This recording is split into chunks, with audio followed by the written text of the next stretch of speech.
Mweke anachunga ng'ombe, mimi nachunga maziwa ikitoka hapa na wakulima wangu tunaendelea hapo mbele. Thank you, Your Excellency. I now want to take this opportunity, in the interest of time, to invite the CEO of Meru Central Dairy Union, Mr. Kenneth Gitonga, to come and make a few remarks and invite 3 farmers to tell you how the business of milk production is like. Karibu Bwana CEO.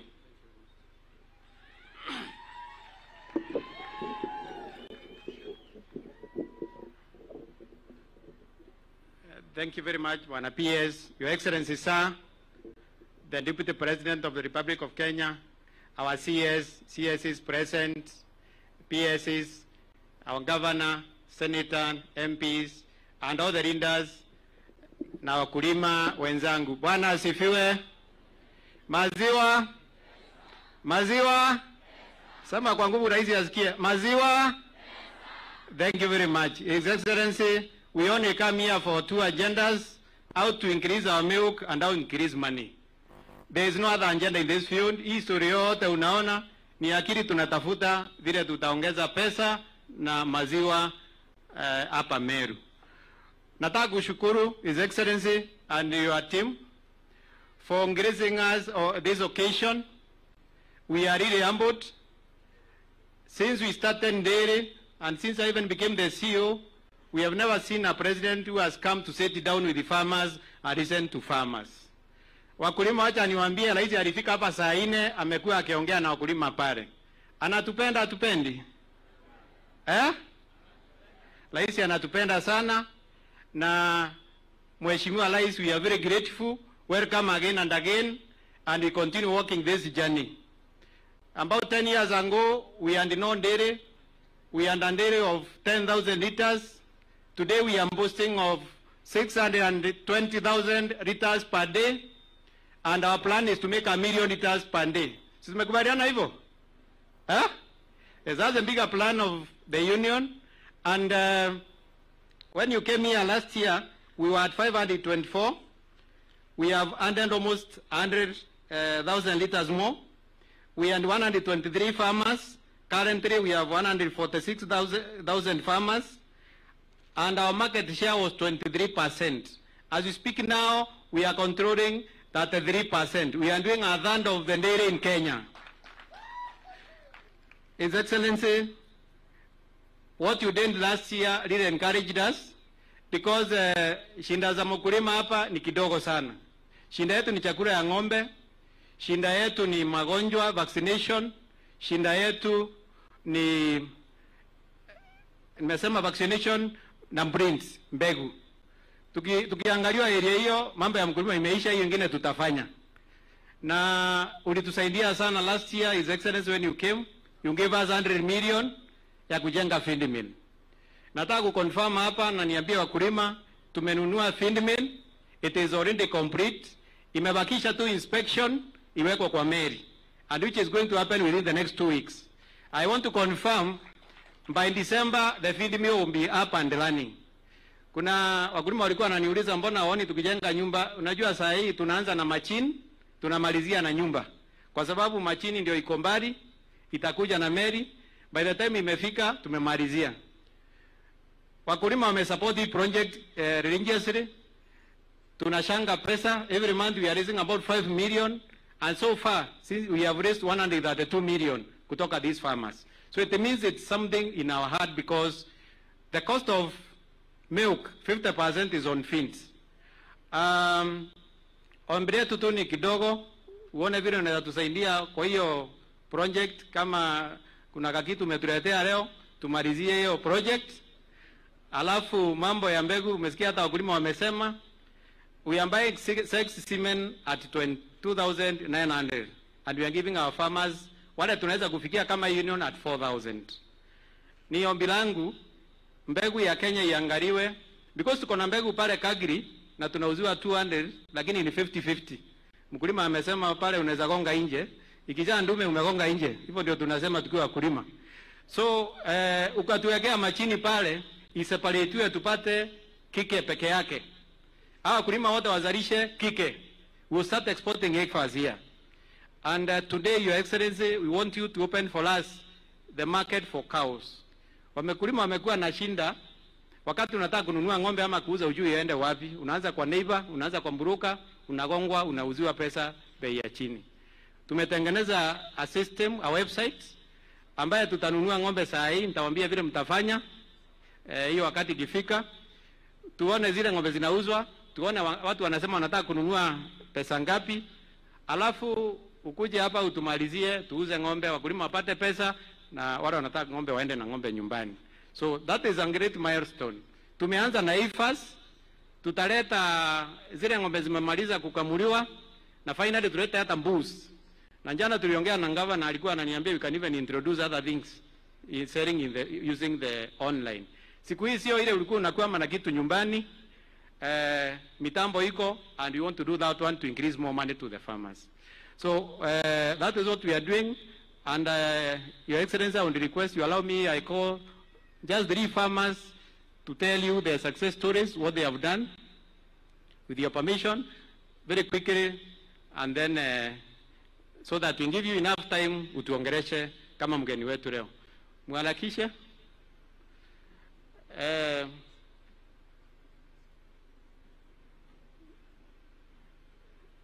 Kila mtu akona kamoja ndio tuharakishe. Yes. Karibu sana. Mention your name. Maziwa, pesa. Kwa majina naitwa Franklin Mwirigi. Mimi ni mkulima wa ng'ombe. Na maziwa yangu naweza kupeleka pale Gokindere. Gokindere iko pale South Imenti. Nilianzia Homeland wa kwa farmer wa ng'ombe during 2020 wakati wa corona. That time I was a student at Meru National Polytechnic. Tulikuwa nyumbani. Sasa nikaona hakuna kazi, lazima mtu ajitume utafute ile kazi utakuwa ukifanya. Nilijikaza nikaweza kuwa nikiaso pole pole. Nikaenda nikanunua ifa moja, kukakaa nyingine nikaenda nikanunua nyingine. With the time zikaenda zikakuwa ng'ombe kubwa, nikasafu na zikakuwa na mimba. With the time zikaenda zikiongezeka. Currently niko na ng'ombe 8, wengine ndio nakamua. Per day na produce 60 liters in a day. Thank you very much, Your Excellency. Huyu ni mwanafunzi wa TVET yetu hapa Meru Technical. Wakati alimaliza kozi ya plumbing na hakupata kazi immediately, akaingia kwa ukulima wa ng'ombe. Saa hii anapata 60 liters per day. Na pesa ngapi kwa mwezi? Because tishia tukifanya hesabu, ng'ombe zinakula nusu na mimi nakula nusu. So roughly let's say 45,000. Anapata mshahara ya 45,000, Your Excellency. This is a good case, we can duplicate wanafunzi wetu kuliko wakae nyumbani wakuja tuwafunze biashara. Thank you very much. Maziwa, pesa, na mimi naitwa Maureen Kirote kutoka Nari Dairy. Niko na umri wa miaka 31, niko na ng'ombe 9 na produce 240 liters per day. Nataka kuambia youth wenzangu watoke mitaani warudi manyumbani. Ufugaji wa ng'ombe uko na faida sana. Ningetaka Our Excellency kukuomba utupunguzie 60 semen ili kila mtu aweze kuafford. Asanteni. Maziwa nikidhani mimi ndio mzee, niko na umri wa miaka 34 lakini niko youth bado, si ndio? Kwa majina ni Kenneth Munene.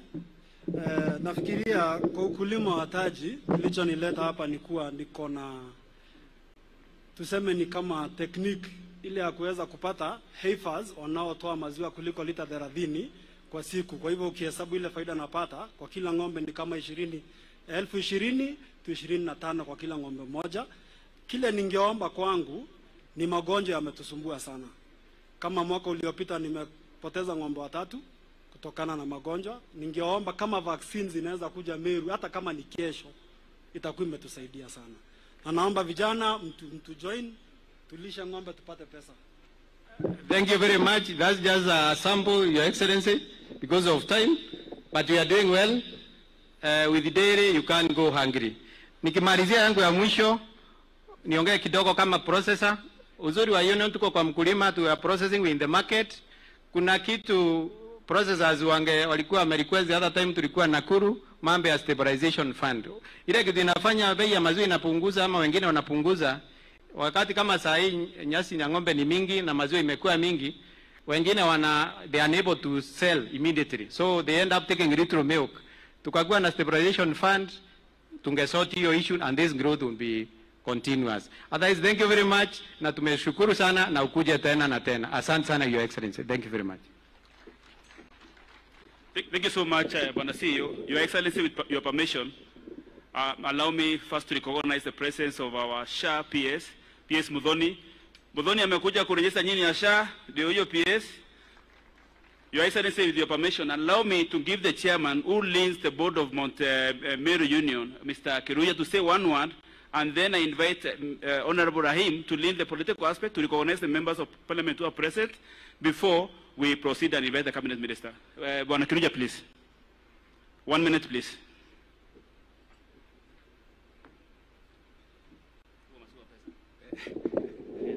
Thank you so much. Masiwa, pesa, asante sana. Leo tuko na heshima kubwa sana kuwa na rais wetu wa Kenya, President William Samoei Ruto, na kila mtu amefurahia. Kwa hivyo President, karibu sana hapa Meru, ukunywe maziwa ya Meru County. Alafu sifanyi kazi peke yangu, tunafanya kazi na board members. They are here. We have the delegates and chairmen from different societies, so they can away from where they are. Wako wapi? President aone. Asante sana. Na wakulima unaona vile wamejaa president kama last year vile walikuwa. Kwa hivyo siku ya leo haikuwa yetu sana, ilikuwa tu wewe kupata nafasi mzuri ya kuongeleza wakulima. Na mahali tumetoka, unaona umeongea sana, umesalimu, unaona ng'ombe zetu vile siko ile shinda kubwa sana tuko naye president, wakulima wamekwambia. Lakini hata mbeleni tulikuwa tunaongea na wao kwa mikutano. Kitu muhimu sana ni hii tunaita feed mill. Feed mill ama chakula ya ng'ombe. Hapo ndio inatuka. Lakini wale wanatuletea kutoka nje wanaleta ile chakula isiyo na quality. Sasa tunataka yetu kuifanya hapa iwe na quality, na tunajua tukiwa na wewe lazima hii kazi tutaifanya. Kwa hivyo president, karibu sana. Ile nyingine ni ya sex semen. Nilikuwa nyuma yako nikisikia wakulima wanakuambia hiyo. Kwa hivyo sitaki kuongeza zaidi.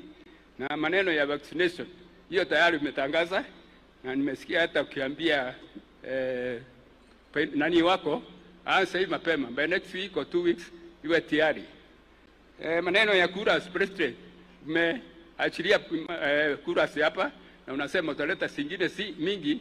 Kwa hivyo tunangoja na tunajua wewe ni mwaminifu, utatuletea. Milk Council ya wakulima hata iko na shinda. President lazima afanye kitu, wakulima wako na shinda mingi sana. Hii Milk Council kwa sababu ya usafu na maneno mengine.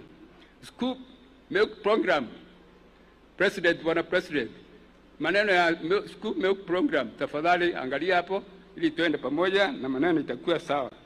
Maneno ya excess milk, saa ile tuko na excess milk, tutaipeleka wapi? Tuko na KCC na tuko na wengine. Kwa hivyo President, na kuuliza uambie tafadhali wachukue wakati tuko na excess, tusitupe kwa njiani. Otherwise, ya mwisho, bwana President, wana youth yetu umeona wamesimama hapa na wanafanya kazi mzuri kutokana na kule kwa mashamba. Kwa hivyo tunataka ile pesa ya women fund, hata wa women tunataka wawe kwa ukulima wa maziwa ili tufanye kazi mzuri sote tukiwa pamoja. Otherwise, President, nataka kukaribisha hapa na unakaa vile unafikiria, na tunajua wewe ni kama umesaliwa Meru. Sasa umekuja mara ya 3. Na najua hata next year utakuja. Na next year but 1. Kwa hivyo lazima tukuangalie miaka 5 huo umekuja Meru 5 good times, na tutakuwa na if you did road. Otherwise, asante sana our President, waongeleshe wakulima wakusikie, lakini tuko na support ya kutosha kwako President William Ruto. Asanteni sana. Thank you so much, Bwana Chairman. Your Excellency, with your permission, allow me now to invite our host MP, Honorable Rahim Daud, to come and lead us in the next section.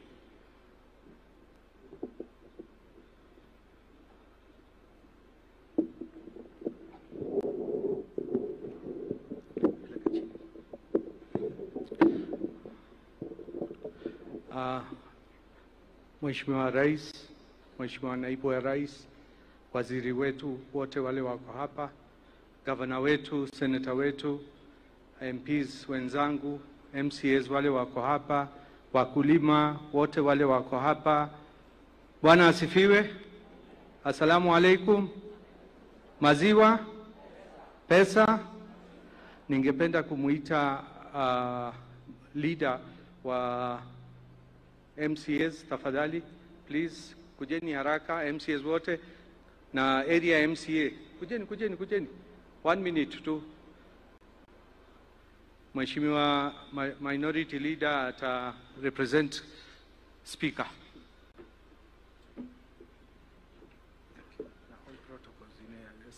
Thank you. Mheshimiwa Rais, Mheshimiwa Naibu Rais, all protocols observed. Kwa majina mimi naitwa Kiogora DMK, MCA wa Bogeta West na Minority Whip, County Assembly of Meru. Wakulima wa maziwa niko hapa kwa niaba wa speaker wetu na wenzetu wengi ambao wako hapa kwa shughuli za kikazi. Pia sisi tuweza kukatiza hiyo shughuli tuweze kuwa hapa leo na wakulima wa maziwa. Na pia niko na wenzangu hapa ambao ningetaka watusalimie. Lakini jambo moja peke yake. Mwaka huu tukitengeneza bajeti yetu ya county tunatarajia kurudisha zile fedha zilikuwa zinatengwa hapo zamani kidogo. Tunanunulia wakulima wetu maziwa, tunapea watoto wa chekechea au kindergarten kids wenye wako PP1 na PP2. Kwa sababu wa mpango ulikuwa una support Meru Central Dairy na uliweza kusimamishwa, gavana tunataka turudishe huo mpango ndio tuweze kusupport hawa wakulima wetu with the local market for milk. Asanteni. Morungu nayo kiokuma buda. Bwana Yesu asifiwe. Kwa majina mimi naitwa Makasi, mimi ni MCA Nkwene na mimi ni mkulima wa maziwa pia. Na nimekuja kusimama na wewe kama rafiki yangu na wakulima wa maziwa. Na vile DMK amesema, mimi kama chairman wa budget nitahakikisha serikali ya County Government of Meru imechangia kwa wakulima kwa kuhakikisha kama chairman pesa ya kununulia watoto maziwa imeingia hapo ndio mkulima aweze kusaidika. So sina mengi ya kusema. Mungu awabariki na Mungu awabariki Makasi. Asante Your Excellency, shukrani kwa kukuwa nasi siku ya leo. Kwa majina mimi naitwa Ken Naibaye, mwakilishi wadi ya Kianjai. Na siasa ile tuko naye ni siasa ya wakulima waendelee kufanya kazi na kuweza kuvuna zaidi kwa matokeo ya maziwa. Kwa hivyo Your Excellency, sisi kama MCAs wa Meru tuko nyuma yako pamoja na wananchi wa Meru ili tuweze kukuunga mkono, tuweze kupata matunda kutoka kwa serikali yako. Na ni wazi ya kwamba Your Excellency, hapa Meru ndio tunakupenda zaidi, zidi kufika hapa. Asante sana. Bwana Yesu asifiwe. Your Excellency, thank you for coming. Maziwa,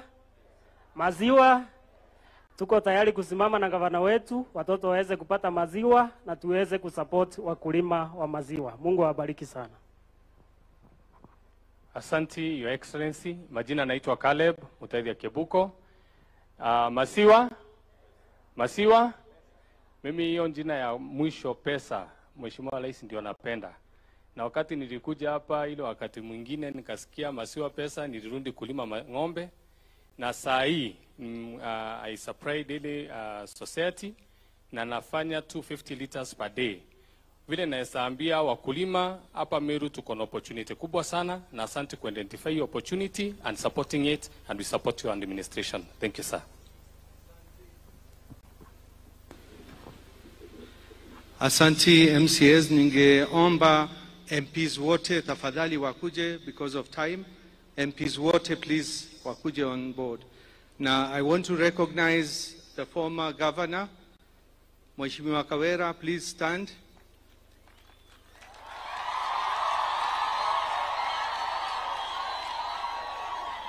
Na former first gentleman, please mama.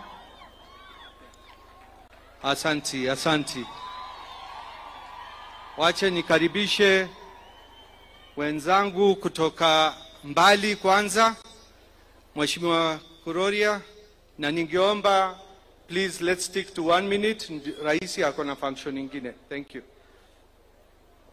Maziwa, naitwa Njoroge Kuroria, mbunge wa Gatundu North, Kiambu County, na nimefurahia sana kuwa hapa.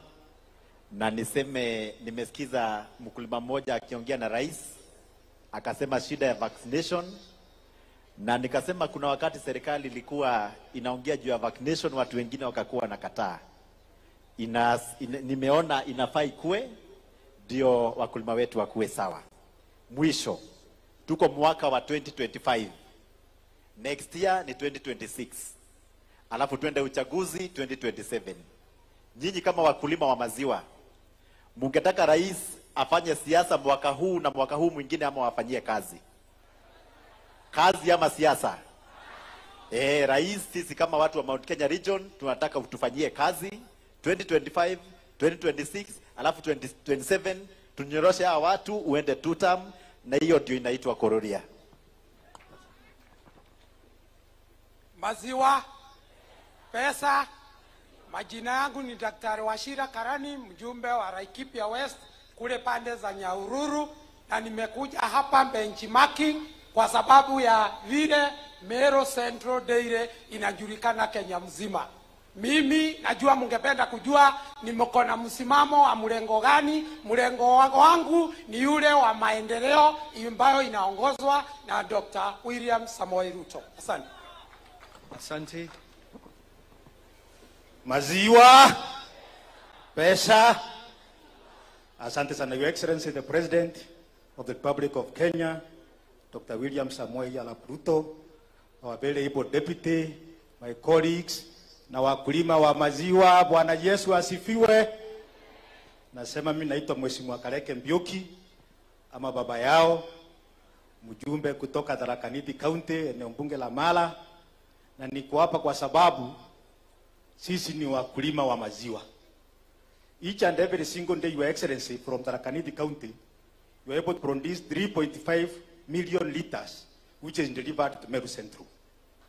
So when you invest in Meru Central, you are investing in the entire catchment of Mount Kenya regions.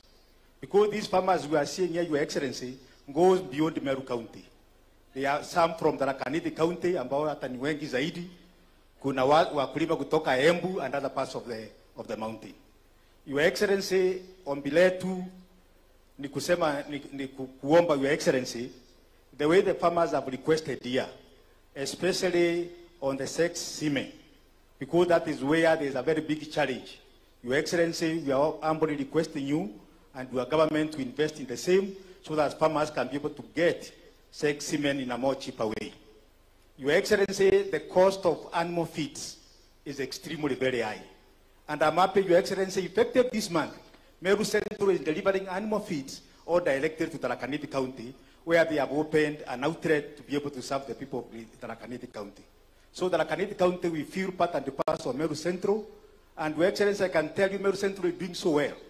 Because some years back, there was a lot of milk production, and majority of it was going to Brookside and Akinandaima dairies. But today, almost 100% our farmers are delivering to Meru Central. So when you invest in Meru Central, you are delivering to the people of the Tharaka Nithi and the entire region.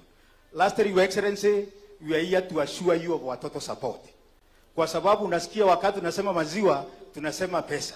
Pesa mfukoni.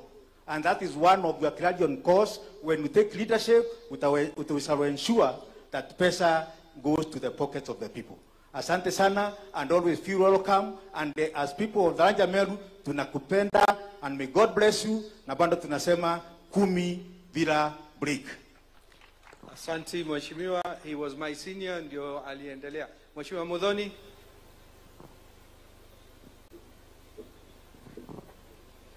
Your Excellency, the President of the Republic of Kenya, His Excellency, the Deputy, all protocols observed.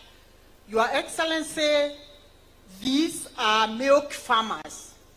And this is the only industry, Your Excellency, where dominantly we have women wakiwa wengi. Akina mama wale wanalima maziwa mkono juu.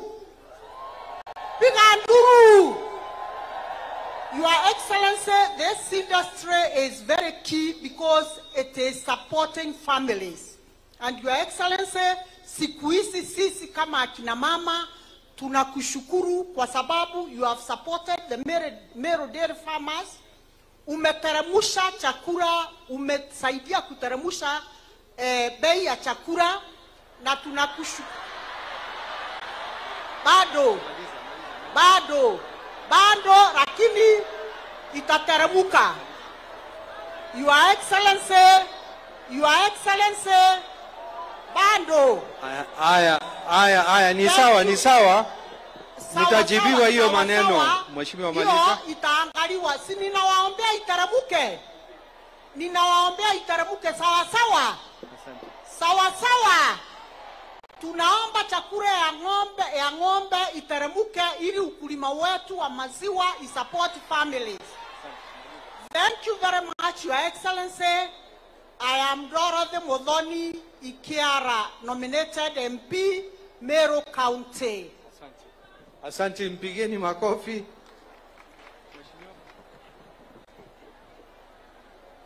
Your Excellency, the President of the Republic of Kenya, the Deputy President, all the protocols observed, langu kwanza ni kukaribisha hapa Meru, na vile vile nimetumwa na watu wa South Immense wakaniambia nikulete salamu mingi, na kitu ya kwanza anatoa shukrani kwa zile project ambayo umewapatia zinaendelea, wana lugha ambaye wanaweza kushukuru naye. Kitu ya kwanza wamenituma ujaribu usaidie Meru Central Union imalize ile factory kwa Mitungu, kwa sababu bei ya chakula itaenda chini, alafu na pesa itakuwa kwa mfuko. Vile vile, Your Excellency, tungependa sana tuangalie maneno ya marketing ya maziwa kwa our neighboring countries, and also we export so that we can have more money. Your Excellency, the coolers are very, very important to our dairies so that storage can be very easy. Asante sana, sisi tuko nyuma yako na tunakuamini na serikali yako. Asante sana. Thank you. Thank you. Mpigeni makofi. Asante, Your Excellency, for being part of us, kwa kuwa na sisi leo katika hii mambo yetu ya ukulima. Mimi ni mmoja ya wakulima, au unaona hapa, mimi ni wa society inaitwa Magate Dairy Farmers, na hata ng'ombe yangu iko kwa uwanja huu kuja kuonwa, kuonyesha kama mkulima. Your Excellency, with your Deputy President, yangu ni machache tu, nayo hii machache ni kuhusu yale inatuhusika kama wakulima wa maziwa wa Meru Central. Bila tuko kwanza, bila umesikia kila mkulima akilalamika chakula ya ng'ombe iko juu sana, kusema ukweli. Na kama itawezekana, mimi nasema ile inanihusu, hata kama ina benefit mkulima mwingine, mimi inanihusu mwenyewe. Chakula ya ng'ombe iko juu, kama itawezekana kondi punguzwe ya chakula ya ng'ombe. Ni kweli ama si kweli? Hiyo ndiyo tabu yetu ama si tabu yetu? Your Excellency, hao watu ni watu yako, wanakupenda. Na we ni mkulima wa ng'ombe ya maziwa, hata wewe unaelewa yale ninasema. Ya pili, Central Immense wamenituma kwa sababu about 70% wao wote ni wakulima wa ng'ombe ya maziwa. Barabara zetu zile tunaenda kuchukua maziwa kutoka sehemu mbali. Tukipeleka factory, hiyo maziwa mingi inamwagika kwa sababu barabara ni kweli ama si kweli? Mkubwa, leo hakuna yangu ninaongea, mimi nasema tu ya watu kama mkulima. Kwa hivyo county government, sababu mvua ya Meru imekuwa nyingi sana wakati umepita, county government na sisi kama central government tujaribu tuone tumetengeneza barabara, maziwa iache kumwagika kwa njia. Ya mwisho, kuna handi ulitupatia mzuri sana ya coolers, na nimefurahia leo nimeona kura 3 hizi zimepita hapa. Waziri na wa mambo ya ufugaji na PS, hizo coolers sikuje, maziwa yetu inaharibika. Si Meru Central, ni huko Central Imenti, kwa sababu ndio tunataka kura nyingi huko. Tunataka ama hatutaki? Na kama rais umekuja hapa mara 3, ukiwa rais ni kuonyesha mapenzi yako kwa sisi. Tunataka ukuja hata 2027, 2028 na 2029 na kuendelea zaidi. Mnataka akuja ama mtaki? Hebu niona kwa mkono wale wanataka rais aendelee kukuja. Asantini sana. Huko ni kuonyesha tuko na rais. Asantini sana na Mungu ambariki. Mpigie makofi.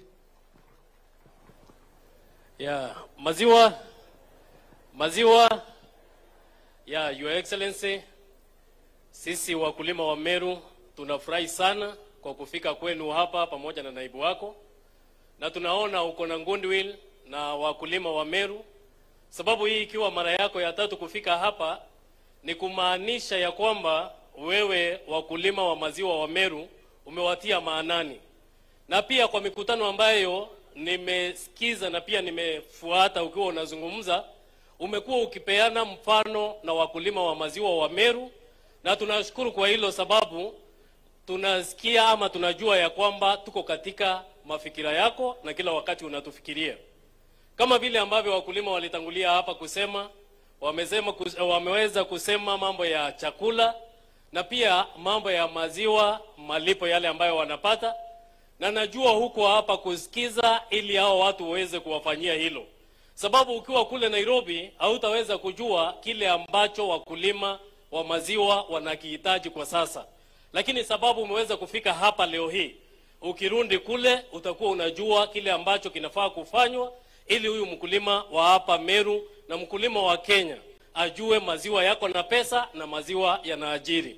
Hapa Meru sisi tuko na furaha kubwa sana, sababu sisi kama viongozi hao wakulima ambao wako hapa tumeweza kutajiwa hapa nambari ya wale wakulima.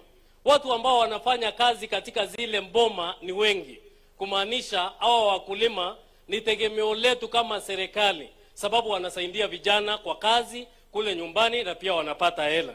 Kwa hivyo rais, kama yale maombi ambayo wameweza kuomba hapa leo hii yaweze kutekelezwa ili waweze kufanya bidii zaidi ili tuweze kuexport maziwa. Jambo la pili, rais, watu wengi watakupiga sana sababu ya kufungua wakulima macho. Wakulima wameweza kupata pesa wakati huu, sio story ambazo walikuwa wanaambiwa pale mbeleni. Sababu nakumbuka tuliweza kuwaambia tutawapatia minimum guarantee yao, na ukasema maziwa tutaweza kuwalipa ama wataweza kupata shilingi 50. Kwa sasa hiyo ni reality. Watu wengine hawataki kujua hilo, sababu tayari umeweza kuachieve hiyo. Na nakwambia usitishwe na mtu yoyote. Wewe kuwa mkakamavu, shughulikia wananchi hawa wananchi ndio watatushughulikia ule wakati ukifika. Sababu tuliwaitisha kazi ili tuwafanyie hiyo kazi. Ama tuliwaitisha nini? Si ndio tuliwaitisha kazi ili tuwafanyie kazi? Na rais si ndio anawafanyia kazi? Leo hii si ndio ni mara yake ya 3 kufika hapa Meru ili kuhakikisha wa Meru wakati ambapo wanalia kilio chao kinamfikia. Na kwa hivyo nawaambia hapo ndipo tuko sisi kuhakikisha mkulima wa maziwa ameweza kufaidika.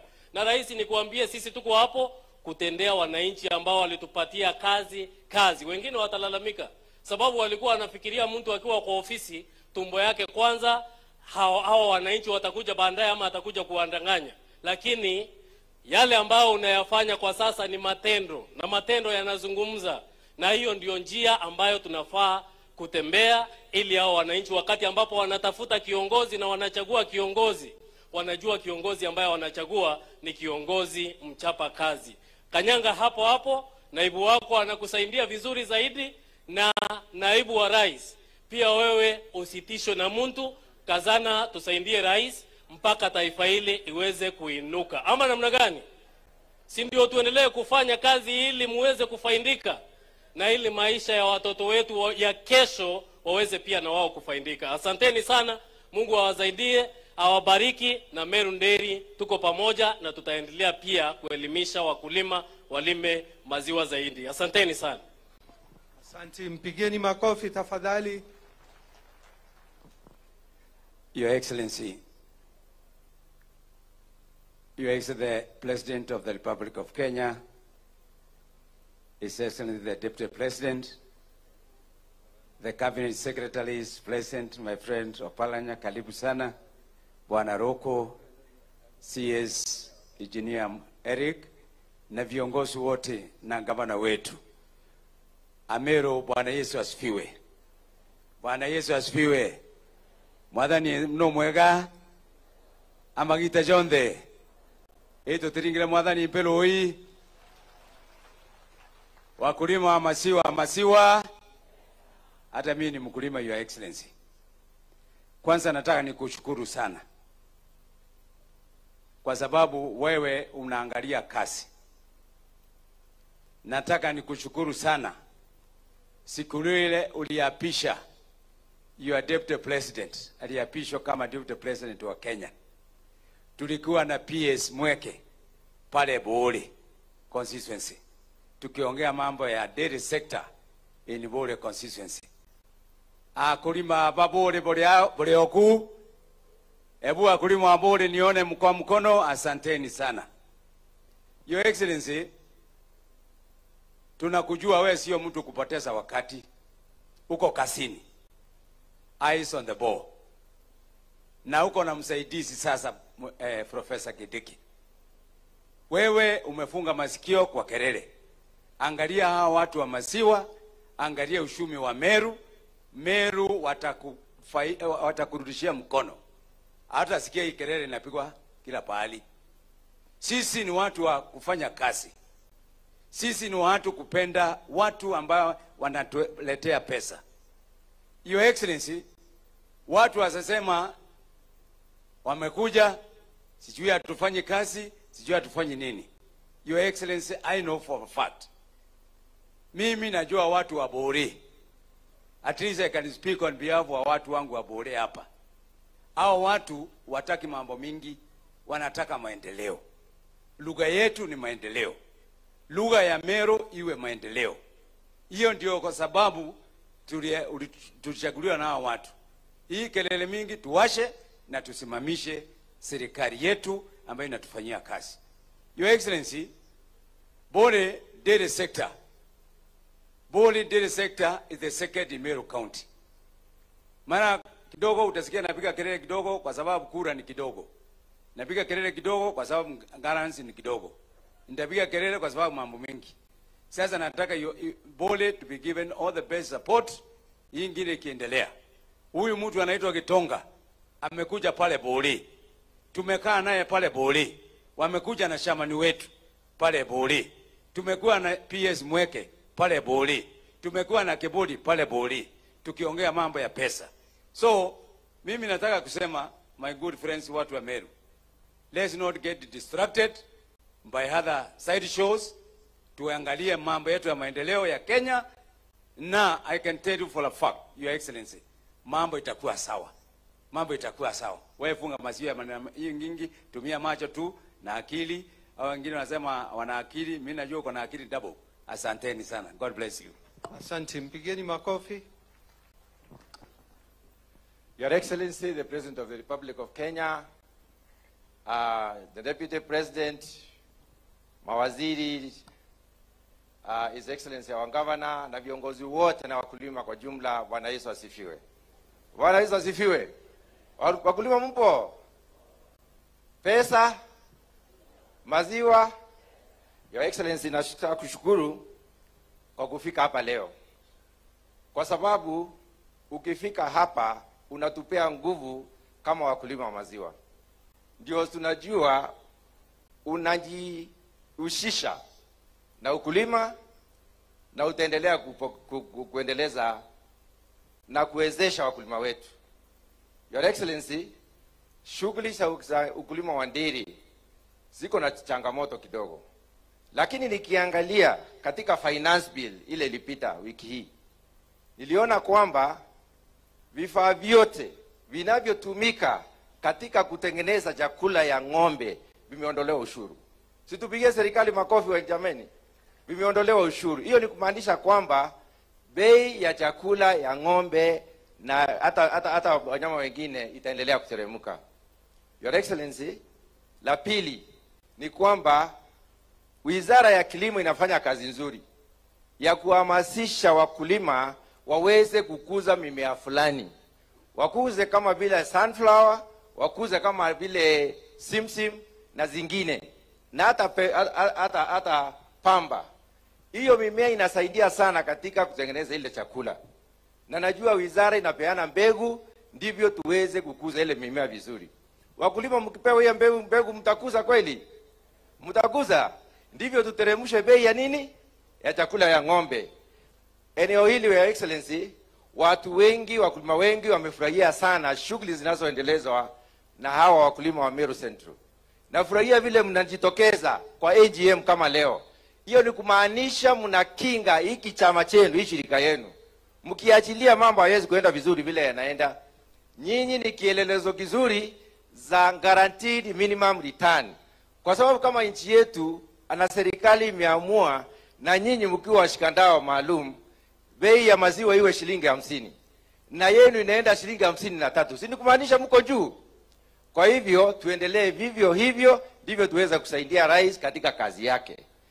Your Excellency, wananchi wa Meru ni watu wanapenda kufanya kazi, na wewe ni mfanyikazi, na tunafurahia ile kazi unafanya. Rais anafanya kazi hafanyi?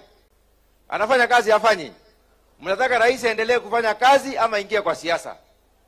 Aendelee kufanya kazi. Your Excellency, tunafurahia vile wewe unafunga masikio kwa vitisho vingi ambavyo vina adabu, kwa matusi mengi unafunga masikio. Lenga pale, endelea kufanya kazi, ndio nchi yetu iendelee mbele. La muhimu ni Kenya hii iende mbele na wakulima wote wapate pesa kwa mfuko. Kwa haya machache nashukuru, na vile serikali yetu inaendelea kukazia wakulima wafanye kazi nzuri, na wewe kujaribu kutushikilia, ndivyo tuendelee vizuri. Asanteni sana. Asante. Makofi kwa chairman wa bunge ya agriculture. Ningetaka kuleta apology ya Mheshimiwa Mpuru Abori. Watu wa Mheshimiwa Mpuru Abori wako hapa. Mheshimiwa Toitumu, Igembe North na Mheshimiwa Dan Kele. Mheshimiwa Rais, mimi sitaongea zaidi. Kile ningeomba wakati huu, uko na ma-PS wazuri sana. Kwanza PS huyu Kilemi, Mheshimiwa Rais, namjua miaka 30 na ile kazi anafanya. I hope hii nilikuona jana na juzi mkiwa na cabinet meeting, na hiyo yote nilikuwa naogopa mambo yetu isiharibike, lakini nimefurahi hakuna mabadiliko. Na PS Gitonga, PS Roslyn, watu yetu, na CS wetu Muga anatuchunga vizuri, so hapo afadhali ya Meru isibadilike. Ningeshukuru CEO wetu Bwana Gitonga. Wangapi wanaamini Bwana CEO? Hebu tuinue mkono. Amefafanua mambo ile iliongewa uongo jana usiku, kwamba rais alikuja kuahidi milioni 100 mwaka uliopita na hiyo pesa ati haijafika. Unajua saa ingine uongo pia lazima utumie akili kupeana uongo. Jana kwa runinga usiku mtu amesema ati milioni 100, rais akikuja muulizeni milioni 100 kama imepeanwa. PS ananihakikishia, hata CEO amehakikisha hiyo milioni 100 hata ilikuja kitambo sana, na leo rais labda atatuongezea hata ingine ile CEO ameomba. Ama hamtaki? Wangapi mnataka rais atuongezee? Mnasema atuongezee? Mheshimiwa Rais, tungekuomba mambo 2-3 ile hao wakulima wameomba. Mambo ya feeds ipunguke bei. Kijana wetu ule youth ule anafanya mambo ya hii ufugaji ya ng'ombe, amesema mambo ya vaccination. Mheshimiwa Rais, kuna wengine sijui kichwa yao inakwanga wapi wakisema ati vaccination isifanywe. Watu wa Meru Dairy, mnakubali vaccination ifanywe ama isifanywe? Ikue subsidized ama isikue? Wangapi wanasema wanataka hiyo vaccination? Mheshimiwa Rais, ukiona kila mtu anataka, so wale walikuwa wanaipinga wawachane na hiyo maneno. Ya mwisho ni sex semen. Mheshimiwa Rais, kama inaweza kufanyika, wizara pamoja na governor tuangalie tuweze kupunguza hizo pesa za sex semen, ndio wakulima wa manake wafugaji wa maziwa waweze kupata. Kwa hiyo machache nataka kushukuru Mheshimiwa Rais, na uendelee kukuja. Wale chura wasikusumbue kukunywa maziwa. Unajua chura, maziwa lazima maji pia ikunywe, si ndio? Nataka kumkaribisha senator wetu na deputy speaker, ndio atakaribisha gavana wetu. Mpigieni makofi senator. Kwani leo mna uchoyo ya makofi tafadhali?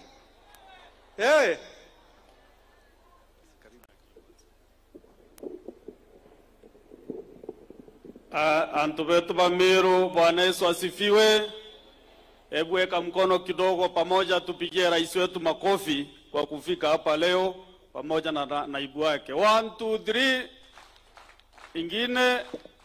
Ingine. Asante sana rais, tunakupongeza sana, hasa nikiwa senator wa jimbo la Meru, sababu ya every year umeweka hii sherehe ya Meru Central Daily katika ndari yako.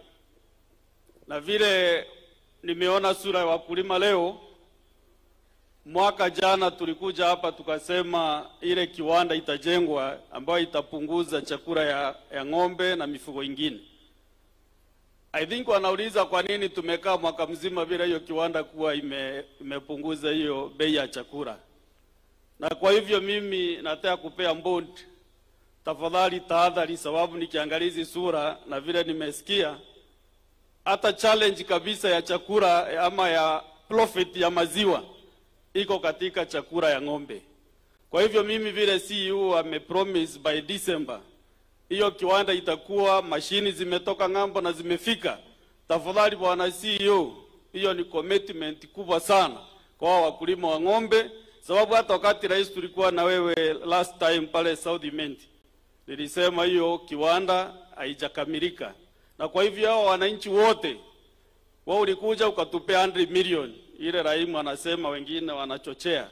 Tunashukuru sababu ya hiyo.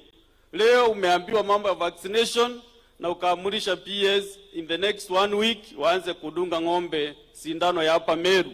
Ukisikia mkulima amepoteza ng'ombe 3, hiyo ni kama amepoteza shilingi milioni 2 katika ugonjwa. Kwa hivyo rais, tusaidie pia hapo kwa vaccination, alafu kwa sex semen hiyo pesa ikipungua mambo itaenda vizuri. Rais, nakushukuru sababu production ya maziwa imekuza, sababu hata mahindi ndio tunatumia sana kulisha ng'ombe. Wakati Mungu amesaidia tukapata hewa mzuri. Namba 2, tukapata fertilizer ya bei nafuu kutoka shilingi 7,000 ikashuka mpaka shilingi 2,500.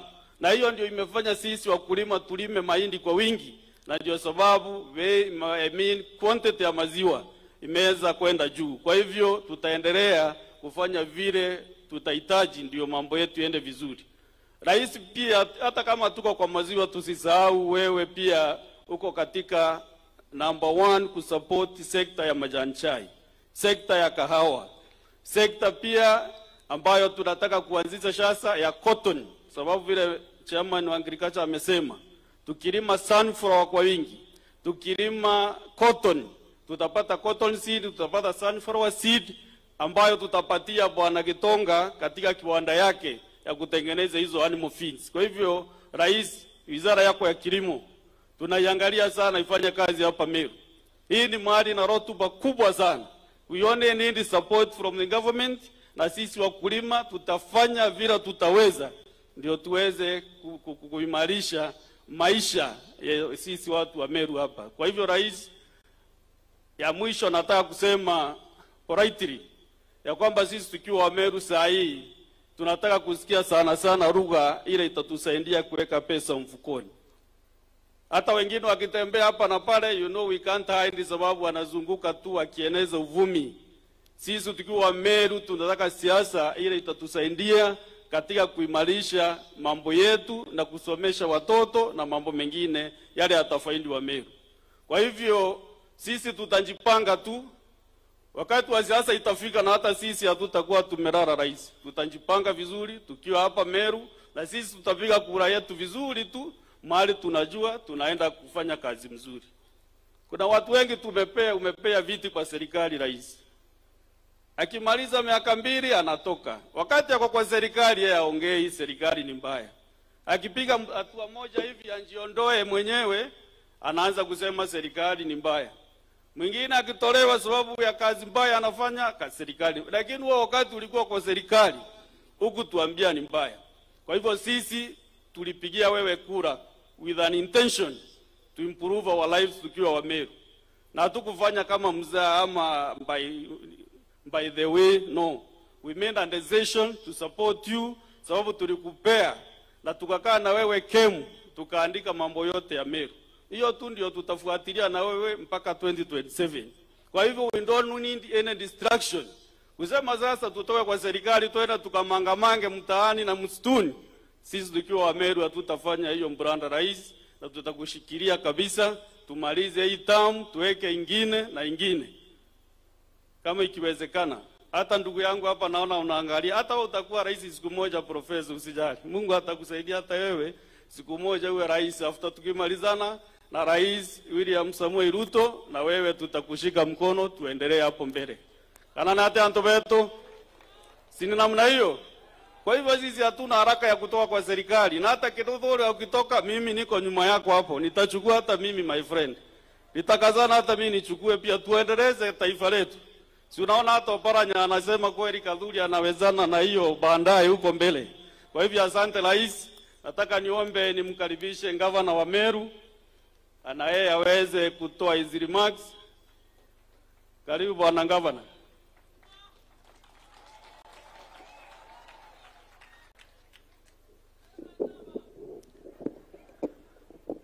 Asante, thank you Mheshimiwa Kadhuri. Tupigie Mheshimiwa Senator wetu makofi. Your Excellency, the President of the Nation of Kenya, His Excellency William Samoei Ruto, His Excellency the Deputy President, our brother and the son of this lad, Professor Kithure Kindiki, mawaziri wote wenye wako hapa, Senator Kadhuri wa bunge, my former governor, boss, Mama Kawira, waheshimiwa wote wenye wako, mabibi na mabwana, Bwana Yesu asifiwe. Turitaingwe cia mwathani. Maziwa kabo kwaria ya kabo te witegeria maziwa ni pesa. Inge bwena wetekio maziwa pesa. Your Excellency, sitachukua muda mwingi. Kitu cha kwanza ni kukushukuru sana sana sana. Umetembea Meru kwa sababu ya ukulima miaka 3 mfululizo. 2023, 2024, 2025 this year. Na najua utatembea kwa sababu ya ukulima 2026 kwenda mbele. Ni kwa sababu gani, Your Excellency? Meru County is an agricultural county. Umetembea kwa sababu ya maziwa. Meru County tunazalisha maziwa, we are the best. The PS4 cooperative amesema we are the best in Africa. Wakulima tunjipigie makofi mazuri. Aya, kabwe na ngoga kinyana makofi yenu. Iringira hilo iroro ya loi. Asante. Other value chains zenye tuna promote hapa Meru, Your Excellency, kwa sababu sisi uzalisha chakula ni coffee. Hawa wakulima wa maziwa hawa bando ndio wanazalisha kahawa, the best quality. Hawa wakulima wa maziwa hawa, Your Excellency, ndio wanazalisha majani chai. Hawa wakulima. Hawa wakulima wa maziwa, Your Excellency, ndio bando wanazalisha mandizi, ndio wanazalisha makandamia, ndio wanazalisha zile vitu nyingi ambazo tunafanya hapa Meru. Ndio maana tunakuambia endelea kusupport wakulima hapa Meru. Kama gavana, Your Excellency, nimesikia kilio cha wakulima wa maziwa. Tumekubaliana na county assembly yetu ya kwamba we are going to agree with the Meru Dairy ndio tuweze kupea watoto wetu maziwa wawe na afya. CEO Gitonga ametuambia katika holding room ya kwamba Your Excellency, mtoto akipewa maziwa akiwa mdogo, wale watoto wetu wa chekechea, anakuwa tall na pia anakuwa na afya katika mawazo. Ibo kuibwa arimiate mwana munini akaeweria akora arei mathwanio na arei kinya height torire anabeto eria iba nabakuwa county yorire anabeto eria ibo kwenda His Excellency the President non tutubangite na mbia sietu cia county itikwana muno. Ibo kwenda munene wetu atutethia tuendelea gukundia na betu eria tukiura kire Meru Dairy. Iba nabakuwa munene wetu atutethie atumbusti kindogo tuendelee kuura eria tukundia na betu ukiria njareuru. Your Excellency, kama ungekuja aungejua shinda zenye watu wakulima wa Meru wako nazo. Nimeona asubuhi hii umepea wakulima nafasi kubwa kuwasikiza moja kwa moja. Wakakuambia shinda yao ni magonjwa ya mifugo yetu, ni sexed semen ambayo bei yake iko juu, na pia mambo ya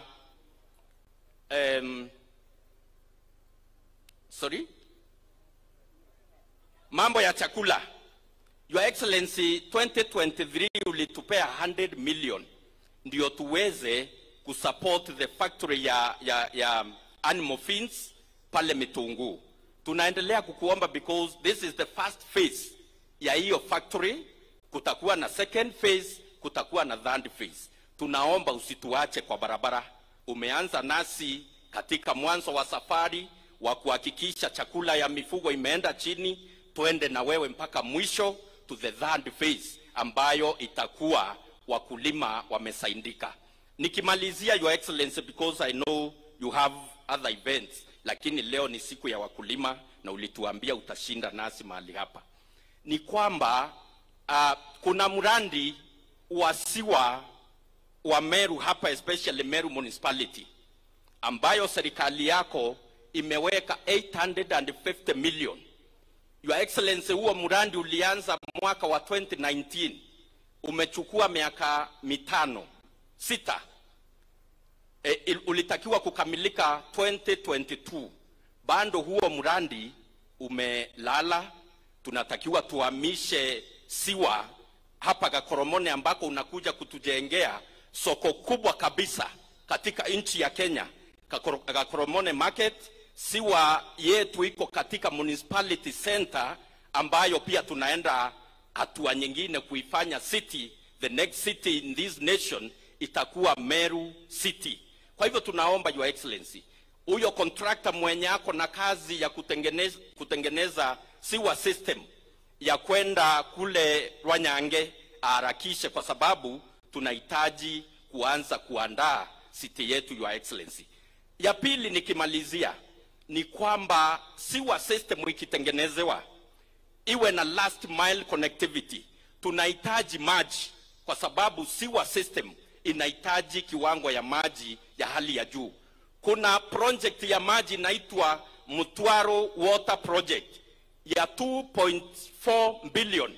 Your Excellency, huu mradi unangojea financing katika ministry yako ya finance, treasury.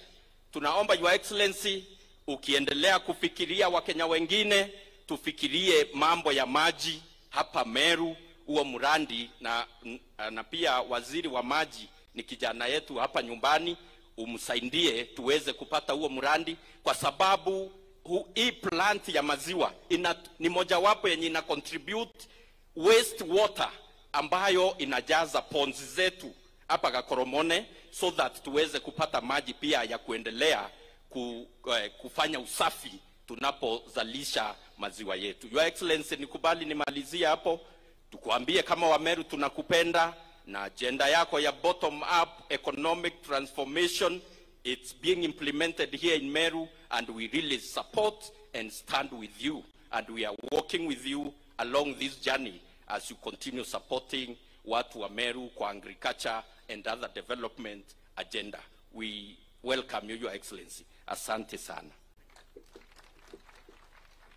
Thank you. Your Excellency, with your permission, before I invite the leader of the ministry, Honorable Paranya, I want to recognize the many members of the executive who accompanied you. My chairman, my board, my CEOs, please, Mameni, to acknowledge your presence. Chairman of KDB, CEO MCA, CEO of KDB, the Commission of Cooperatives, Chairman Gitonga, Chairman of Kenya Forest, Engineer Gitonga, Kinoti of Kura. Thank you very much for coming. Your Excellency, allow me now to step down and invite the leader of the ministry, my cabinet minister, Honorable Dr. Wycliffe Ambetsa Oparanya, to take over the program. Karibu Waziri.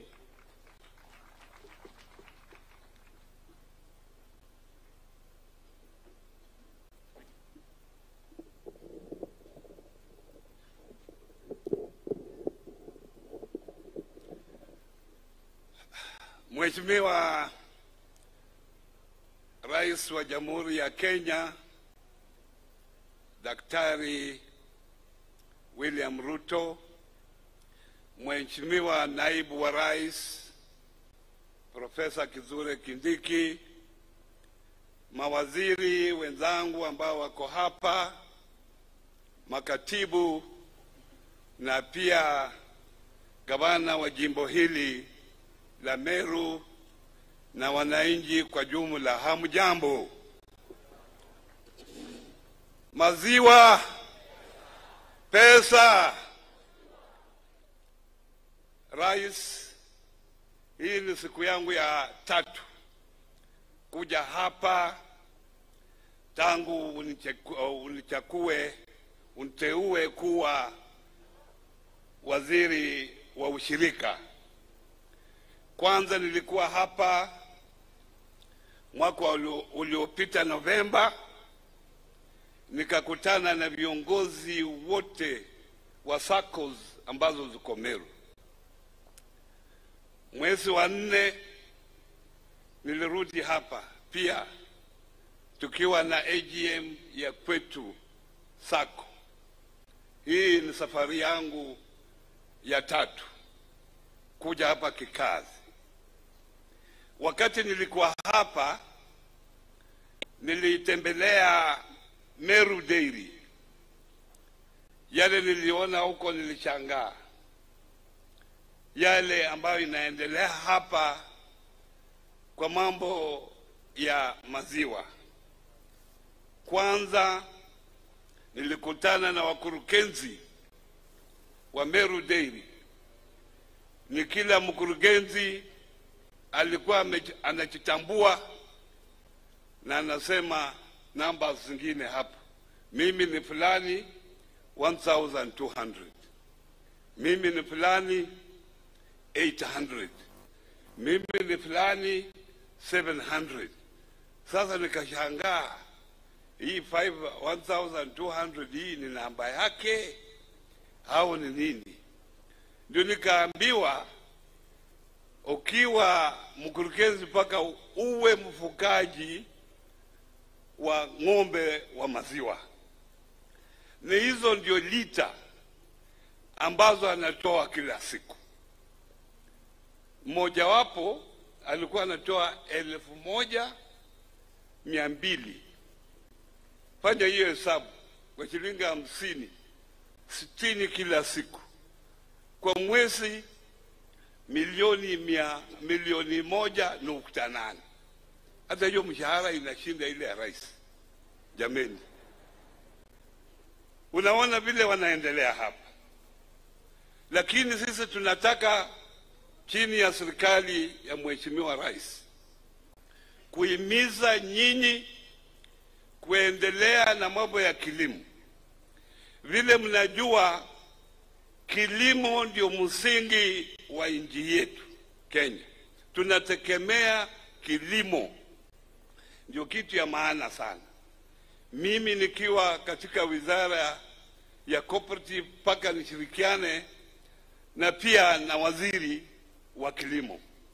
Na yale mambo ambayo umeongea hapa, mambo matatu ambayo umeongea hapa, mambo ya chakula ya ng'ombe, mambo ya magonjwa ya ng'ombe, mambo ya mbegu ya ng'ombe, hiyo tumeisikia kama serikali, na tutashirikiana na wale aswa wizara ya kilimo, tuone ya kwamba tukirudi hapa mwaka ujao haya mambo imeenda chini, kusaidia nyinyi muendelee mbele.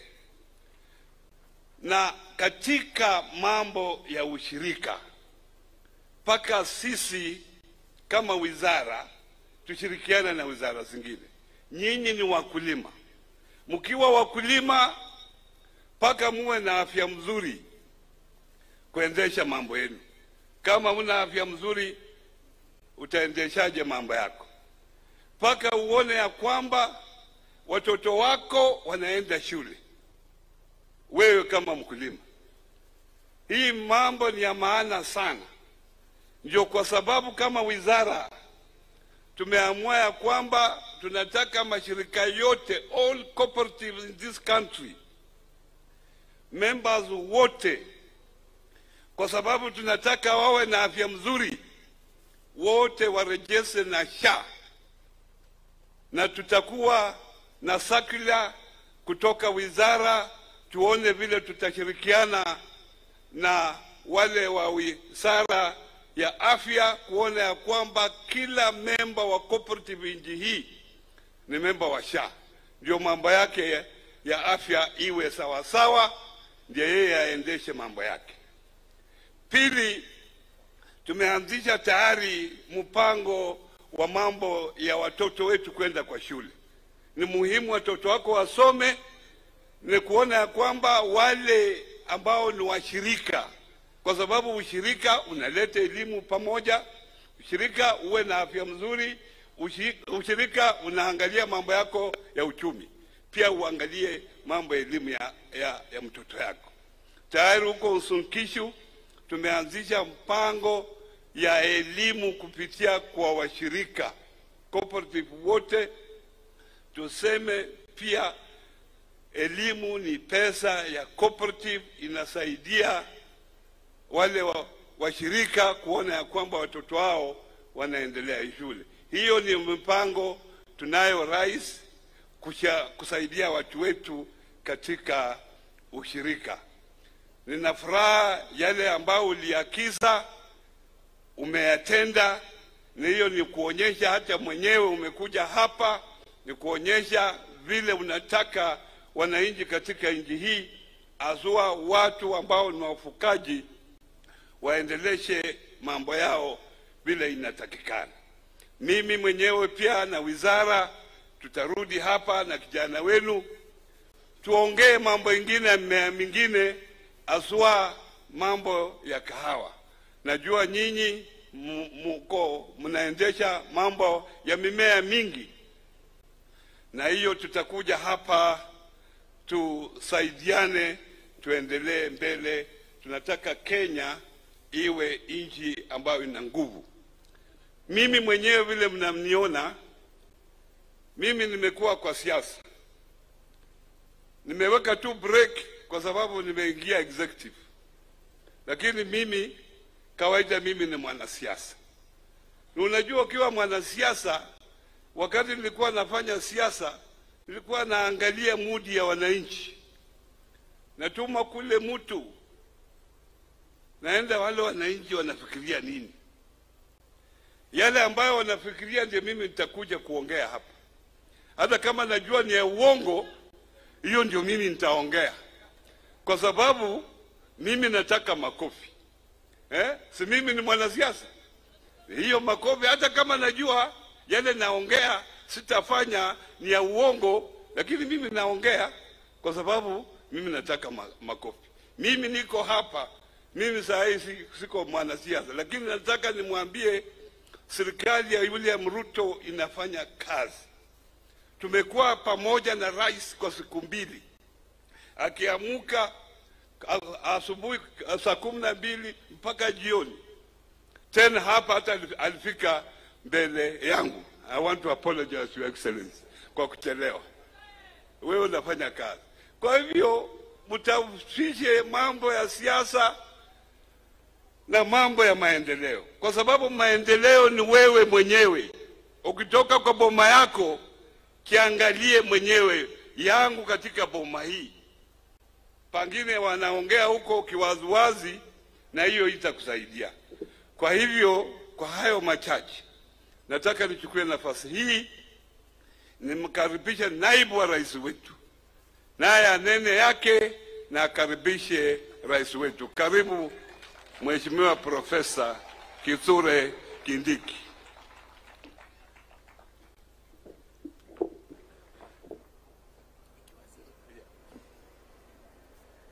Asante. Ameru mgeni kaili. Bwana asifiwe. Mheshimiwa Rais,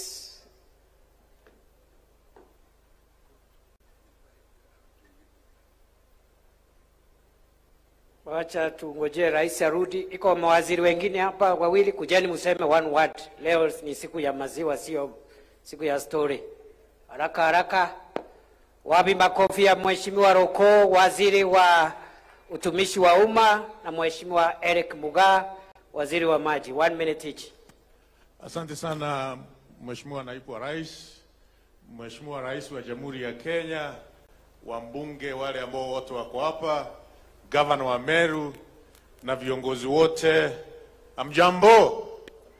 Kwa majina mimi naitwa Geoffrey Roko kutoka hapa karibu. Mimi ni neighbor wenu, na kazi ya serikali ambao Mheshimiwa Rais anaongoza inafanyika sawa sawa. Tumeona ya kwamba kuna maneno ambayo ya maziwa, maneno ya elimu, maneno ya maji, maneno ya afya, maneno mingi ambao Mheshimiwa Rais na serikali yake anaendelea kufanyia wananchi wa Kenya.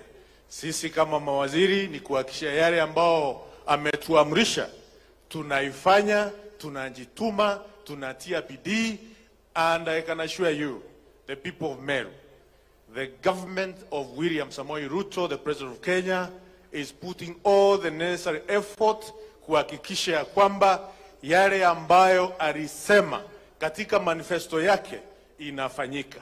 Na mimi kama waziri wa public service nitahakikisha kwamba huduma centers zinafanya kazi sawa sawa, vijana NYS wanakuwa trained sawa sawa, tunarekebisha maneno ya curriculum, tunahakikisha next year vijana 40,000 wataingia pale kuwa trained. Asante. Na kuhakikisha maneno yote inaendelea vizuri. Asante. Tunashukuru sana Naibu wa Rais pamoja na Rais. Thank you so much. Thank you very much. Asante. Mheshimiwa Eric Mugaa, dakika moja. Asante sana His Excellency the President, His Excellency the Deputy President, na naomba tu nikubali kwa sababu kuna maswali mawili yameulizwa na Governor Isaac Mutuma, nipate kwa kujibu. Your Excellency, kutoka Jumatatu nimekuwa hapa Meru nikiangalia miradi yetu ya maji. Singeanza kwa sababu wamesema nilianza nyumbani, lakini nilipokutana na His Excellency the Governor Mutuma, nilimueleza mambo matatu. Kwanza, mradi wetu wa sewerage hapa Meru Town ambao ulianza 2021, contractor amechukua more than 5 years akifanya ile kazi. Na Your Excellency, huo mradi unazuia ile soko tunajenga pale Gakoromone, kwa sababu the old treatment system hapo ndio iko na already iko overwhelmed. Na nilifanya mkutano na yule contractor on Monday, tukazungumza mawili matatu na tukaelewana kwamba aongeze wafanyikazi, mobilize more, kwa sababu kwa sasa tumemulipa certificate zake zote, hatuna deni. Number 2, kulikuwa na shida ya mashamba ya kupitisha ile mifereji. As of last month tumelipa wale watu wetu wameadhirika na hakuna access ya kuingia kwa ile mitaa. Number 3, umemuuliza His Excellency the President kuhusu last mile connectivity. Mimi natambua the big pipes ni mzuri, lakini ambayo inasaidia wakulima wetu, wakazi wetu wa Meru Town, ni ile mifereji midogo inaokuja kwa plot. Katika project ya National Urban ambayo His Excellency the President ametusaidia Friday last week kupata finance kutoka Africa Development Bank, tutakuwa na milioni zaidi ya 200 ya kufanya last mile connectivity kwa ile sewerage system. Your Excellency the President, Meru ndio headquarters, Meru Town ndio headquarters ya Meru County. Tunapozungumza nimewapa shilingi milioni 84 tufanye expansion ya the existing catheter treatment system. Hapa kila siku, Your Excellency, tunapeana milioni 8 lita hapa Meru Town, lakini nikifanya hiyo rehabilitation ambayo inahitaji 84 million, tutaweza kuleta lita milioni 16. Watu wetu wa Meru wapate maji, to attract investors, miradi ya serikali inayofanyika hapa kama markets, KIPs, zipate ile maji. Your Excellency, tukiwa hapa Imenti, siku ya Tuesday, nimekuwa pia kule upande wetu wa Nyambene Hills. Pale kuna shida ya maji kutoka 1963. Ukiingia Nyambene Hills, Your Excellency, kuna mabwawa maine. Moja ulifungua wewe. Kuna Uradam 1, kuna Uradam 2, kuna Uradam 3 na kuna Uradam 4. Kwa hizo 4 dams, Your Excellency, ni moja peke yake, Uradam 2, nimekanyaga pale na miguu yangu mwenyewe, inaofanya kazi. Katika financial budget 2025-2026 tuko na milioni ya zaidi 150 million, Your Excellency, ya kufanya repair ya Uradam 4 ulioifungua wewe, kwa sababu seepage haishiki maji. Tufanye liner, tupeleke yale maji Igembe South, Igembe Central na Igembe North katika Matia project to a cost of around 1.2 billion Kenya shillings. Mheshimiwa Rais, maliza waziri. Nikimaliza, mimi nishukuru sana kwa sababu nimesikia Meru hatuna miradi ya maji. Nimekuwa hapa siku 4 nikiangalia maji. Asante sana Rais, na nashukuru sana. Pole. Thank you, waziri. Asante, pigieni waziri makofi. Thank you very much. Mheshimiwa Rais, kwa sababu hao wakulima walikuja asubuhi na wamechoka, na wewe ndio wanataka wazungumzie, sisi tuko hapa, we are always here. Tutakuja siku nyingine kuongea. Mimi nakushukuru kwa sababu from 2023, 2024 and this year wewe umekuwa na sisi hapa. We don't take it for granted kwa sababu Kenya ni kubwa na mahitaji ni mengi, and every part of Kenya requires you, every sector. Thank you for making time for us, and thank you for the things that you had promised Meru Central Cooperative Union last year. The 100 million imetendeka, and the CEO has confirmed that we are just about to get phase 1 ready by December. Mheshimiwa Rais, kwa sababu you are the speaker of the day, wacha niachie hapo na wacha niwaulize wenzangu, sisi zote tusimame tukaribishe Rais. Tumkaribisha kwa makofi. 1, 2, 3, tuendelee. Asanteni sana, tafadhali tunaweza kuketi chini. Thank you very much.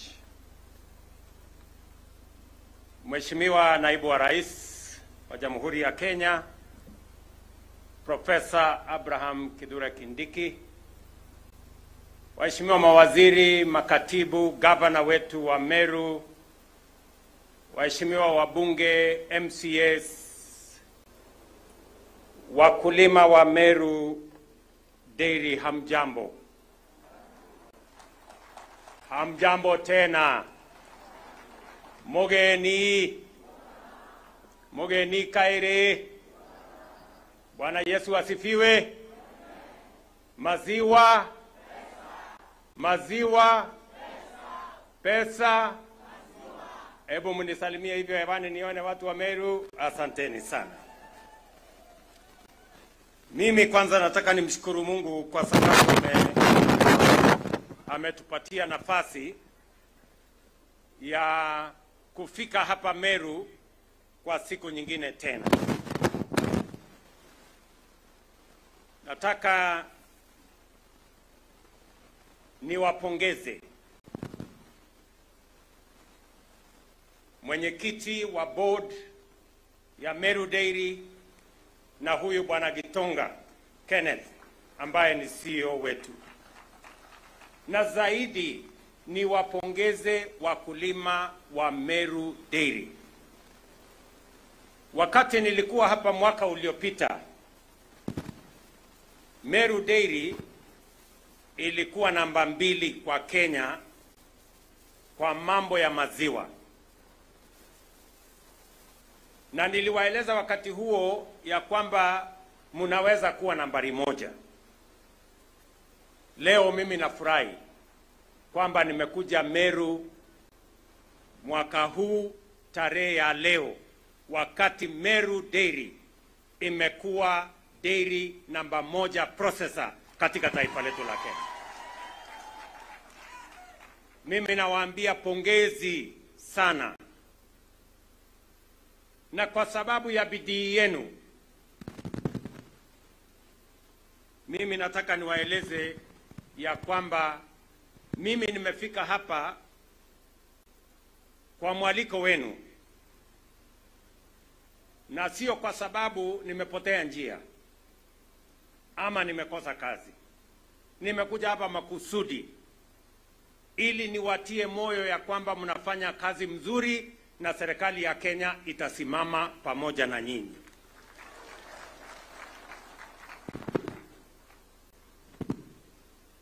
Nyinyi mulinipatia nafasi ya kuongoza taifa letu la Kenya. Ni kweli ama si kweli? Na muliniambia mambo kadhaa mnataka irekebishwe, na mnataka mambo fulani ifanywe ili watu wa Kenya maisha yao ibadilike. Muliniambia kwanza tupange mambo ya uchumi, mukanieleza tupange mambo ya kilimo vizuri, mukanieleza tupange mambo ya masomo ya watoto wetu vizuri, mukanieleza tupange mambo ya afya vizuri, na mkanieleza ya kwamba tupange nafasi ya ajira ya vijana wetu katika taifa letu la Kenya. Ni kweli ama si kweli? Na mimi niko na report ya hiyo kazi mlinipatia. Kwanza mliniambia ya kwamba mnataka mambo ya elimu ya watoto wetu ishughulikiwe vilivyo. Pale tulikuwa na matatizo ya CBC, watu hawakuelewa, wazazi hawakujua junior school itakuwa wapi, watoto program hiyo inaendelea namna gani. Tulikuwa na matatizo makubwa ya walimu, tulikuwa na shida kubwa, madarasa mengi hayakutosha, na pia university zetu zilikuwa na matatizo ya pesa. Mimi nataka niwaeleze kufikia sasa walimu tumewaajiri 76,000 wapya. Kabla ya Januari tutakuwa tumeajiri walimu wengine 24,000, tujaze wawe 1,100. Pamoja na wabunge tumejenga madarasa 23,000 mpya, ndio kila mtoto apate nafasi ya kusoma. Na vile vile ile matatizo ilikuwa kwa university, tumeweka program mpya ya student centered model ya financing ya higher education. Leo university yetu wanaweza kusomesha watoto wetu, wanaweza kulipa lecturers, wanaweza kufanya kazi ile ingine yote ambayo inawahitaji, na masomo iko laini ya kwenda mbele kama taifa letu la Kenya. Na ni kwa sababu elimu ni muhimu, kwa sababu ndio inatupatia usawa kama taifa la Kenya. mtoto wa tajiri na maskini wanakuwa sawa wakiwa wamepata elimu, na ndio sababu nimehakikisha ya kwamba pesa inapatikana ya kutosha kuajiri walimu, kuhakikisha kwamba watoto wanasoma na kuhakikisha kwamba university zetu zinasonga mbele. Jambo la pili mlinieleza ni kwamba lazima vile vile tusimamie kilimo vizuri, na kilimo ituzalishie uchumi na iweke pesa kwa mifuko ya wakulima wetu. Mliniambia ama hamkuniambia? Si mlinieleza?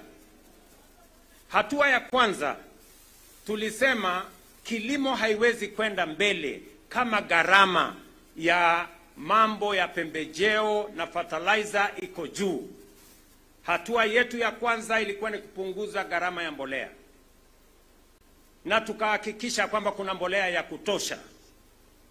Kufikia sasa mbolea tumepunguza ya kahawa, tumepunguza ya chai, tumepunguza ya ngano, tumepunguza ya mahindi, tumepunguza ya miwa, na tumehakikisha ya kwamba kila mkulima amesajiliwa, ndio kila mkulima aweze kupata mbolea yake, kwa sababu tunamtambua.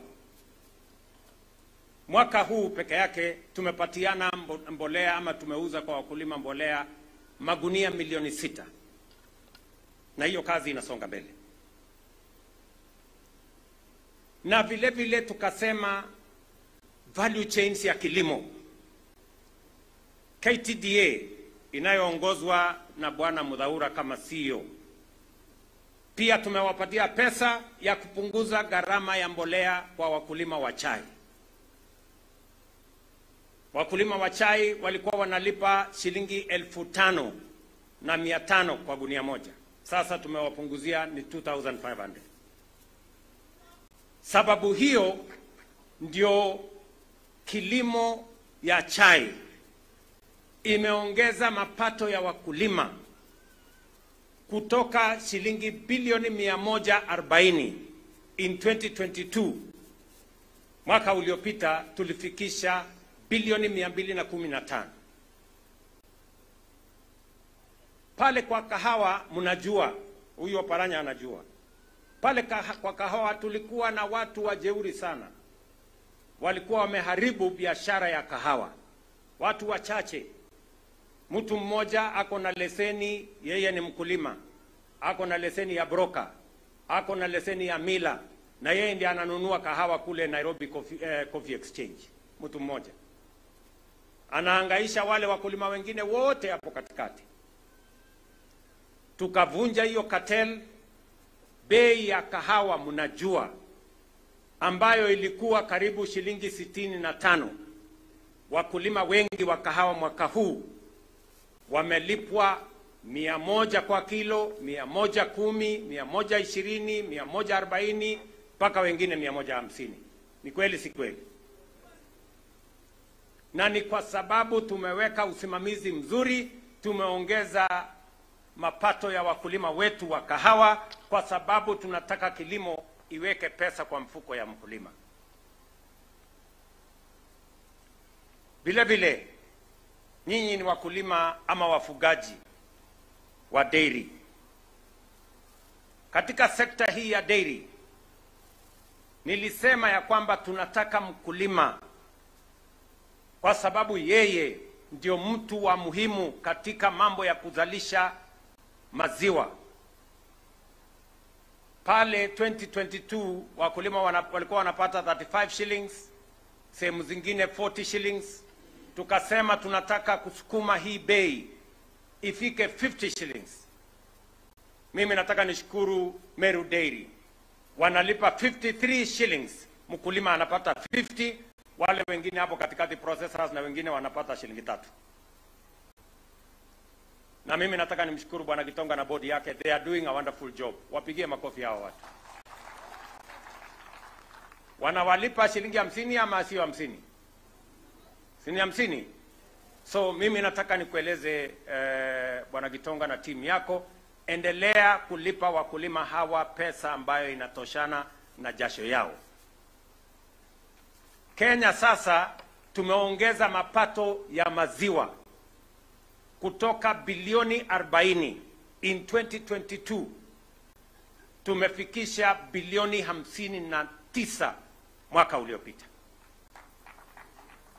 So kilimo yetu ya maziwa inainuka. Mimi nilikuwa hapa 2023 na niliwaeleza ya kwamba kwa sababu mnafanya bidii, nilienda kwa factory yenu, nikapitia pale, nikaona mahali mnataka kujenga factory ya chakula, na ni kwa sababu chakula ndio inachukua sehemu kubwa sana ya mapato ya mkulima. Almost 60% ya cost ya kuzalisha maziwa iko hapo kwa feed. Ni kweli ama si kweli? Na mlifikia vizuri, mkasema ili tuhakikishe ya kwamba tunapunguza gharama ya kuzalisha maziwa, lazima tushughulikie mambo ya chakula ya ng'ombe. Na ndio sababu niliwaunga mkono wakati mlisema mnataka kutengeneza factory ili muweze kutengeneza chakula yenu, na hiyo chakula muweze kuwa na hakikisho ya kwamba ni ya bei mzuri na ni ya quality mzuri. Ndio sababu kabla sijakuja hapa last year 2024, before I came here, huyu Gitonga alikuwa na milioni 100 tayari kutoka kwangu, 100 million before nifike hapa last year, sio mwaka huu, last year. Huyu bwana alikuwa na hiyo pesa kwa account yake. Tunaelewana? Na mimi nawapongeza kwa sababu wamefanya kazi. Leo wamenipatia report ya kwamba tayari factory iko tayari kule ng'ambo, inangojea inspection ndio iletwe hapa. Ile mimi nawaeleza bwana Gitonga na ndugu zako, hiyo factory vile umesema Disemba, mimi nataka nikikuja mwaka ujao tutapitia pale kwa factory nione ikifanya kazi na ikitengeneza chakula ya wakulima hawa. Ama mngetaka namna gani? Namna hiyo. Huyu Gitonga lakini ameniuliza ya kwamba bado kuna mahali imemlemea kidogo kwa hiyo mambo ya factory. Ameniambia inahitaji shilingi milioni 400, milioni 100 nilileta. Pongezi pia na nyinyi mumekusanya milioni 130. Pongezi. Sasa imebaki milioni 170 ndio tukamilishe hiyo mradi. Si ndio? Sijui tugawane katikati ama nyinyi ndio mlipe nyingi, mimi nilipe kidogo. Unaona tukatane katikati? Lakini msinisukume sana. Sasa tugawane hivi. Mimi nataka tukubaliane. Sawa sawa? Mimi nitawaongezea shilingi milioni 100 ingine.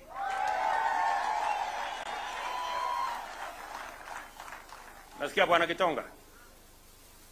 Watu ya ofisi yangu, wewe harakisha factory ikuje. Sawa sawa? Niende nipange ili mwezi ujao ama mwezi unaofuata nitakutumia shilingi milioni 100. Nataka hiyo factory umesema itakamilika by December, iwe imekamilika kwa December, kwa sababu umesikia hao wakulima wanalalamika gharama ya chakula iko juu. Ni kweli ama si kweli? Kwa hivyo I will support you. Tunaelewana jameni? Mimi nimezunguka hapa katika na kuzungumza na wakulima. Wakulima wamenieleza mambo 4 ya muhimu. Wameniambia kwanza bei ya chakula. Na mbali na msaada ambao tunatoa kama serikali kwenu, pia tumeamua kama serikali ya kwamba tutawaruhusu kampuni kama Meru Dairy waagize yellow maize ile ambayo inatoshana na kuzalisha mambo ya chakula kutoka sehemu yote ikiwemo nje bila ya kulipa ushuru yeyote. So my friends, mjipange, kwa sababu sauti ya wakulima inasema tukipunguza gharama ya chakula, hao wakulima wataweka pesa zaidi katika mifugo yao. Kweli ama si kweli? Jambo la pili ambayo nimesikia kutoka kwa wakulima, wakulima wamenieleza ya kwamba kuna matatizo ya magonjwa ya ng'ombe, mastitis, foot and mouth disease,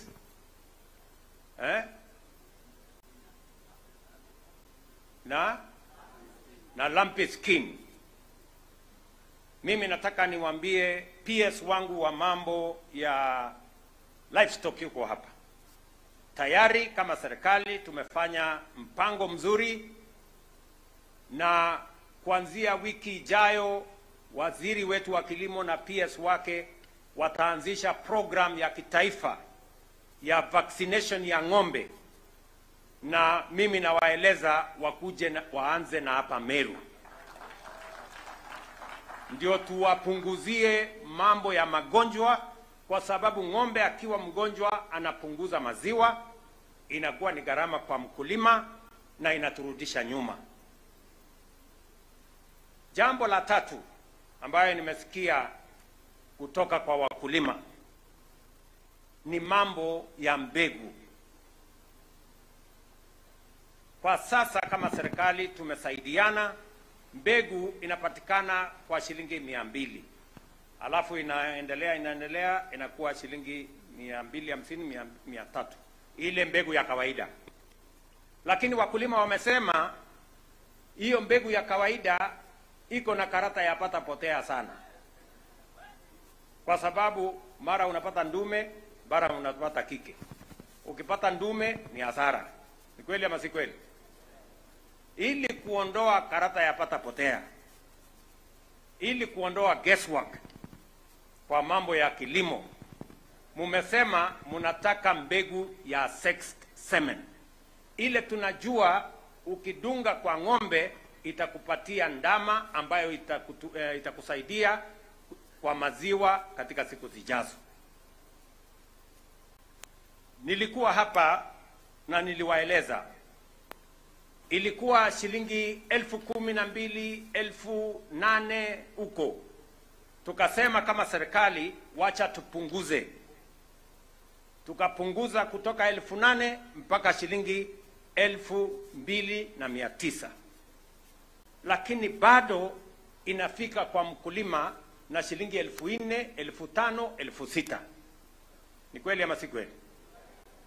So, na nimewasikiza wakulima kwa makini wakinieleza, na jana niliongea na wizara ya kilimo, na leo mimi nataka nitangaze hivi ya kwamba kuanzia tarehe 1 mwezi ujao, mwezi wa 7, hawa watu wa wizara waende wajipange. Kuanzia tarehe 1 mwezi ujao, Julai, tarehe 1 Julai, tunapunguza gharama ya sexed semen. Hiyo munanunua shilingi 4,000, tunapunguza mpaka shilingi 1,000. 1,000. Tunaelewana? Shilingi ngapi? 1,000. Sasa wewe bwana Kitonga, mimi niko na shida kidogo, kwa sababu hata tukipunguza ikuje 1,000, sitaki tena nisikie mkulima amelipa shilingi 2,000. Hapana, hapana. Hata kama utaongeza pesa ya sijui nani hapo, isipite shilingi 1,400. Na unaweza kuongeza 400, 300 ama 400. Isipite hapo. Ama mnasemaje wakulima? Si ndio? Ndio ukisavu ng'ombe yako ujue uko na ndama ambayo ni ya quality ya juu, na hauwezi kuwa na guesswork ya kubahatisha kati ya ndume na ng'ombe kike. Tumekubaliana? Na sio kwa Meru Dairy peke yake. Hiyo program ya kupunguza sexed semen kutoka kwa serikali ya Kenya, kutoka hiyo bei ya 4,000 sijui 1,000 ngapi mpaka 1,000, ni kwa wakulima wetu wote wa taifa letu la Kenya.